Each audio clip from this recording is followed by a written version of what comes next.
Alright everyone, so doing a video per request on how to remove a screen from the inside. So on most screens, pretty much all of them I've ever encountered, you're gonna have some like little tabs, plastic, metal kind of tabs on the inside of a screen. So what you want to do is you want to grab the tabs top and bottom and pull the opposite to the inside. Opposite the tabs usually on screens, there's some that fits it into the grooves around the window.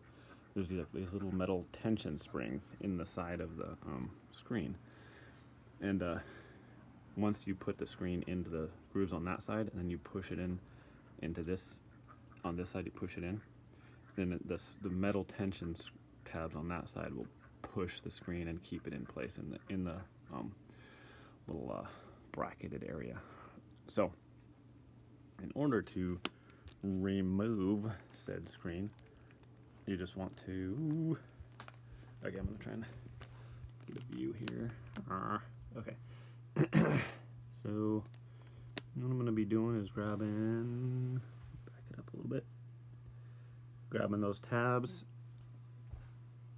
So basically you just want to grab these tabs, kind of get a good firm grip on them, and pull this way, opposite way. So you pull in and then pull it out, and there you go. And the whole screen, you push it out, and the whole screen could just be then removed.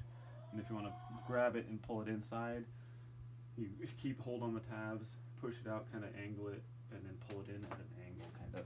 So because the screen is bigger than your window thing, but it'll fit into those the little cutouts designed for it. So if you want to pull it into your house, maintain hold of it, and then like kind of turn it sideways and bring it in like sideways. Okay, so that's how you do it. I think that works with pretty much any screen. So I hope that helped you out there. Thanks for watching. Have a great day. Oh, and here's some footage of some chickens. Chickens. Hey, pretty chickens, aren't you? You're not so pretty. Well, it's mostly getting the screen, but okay. Anyway, thanks for watching, everyone. Bye.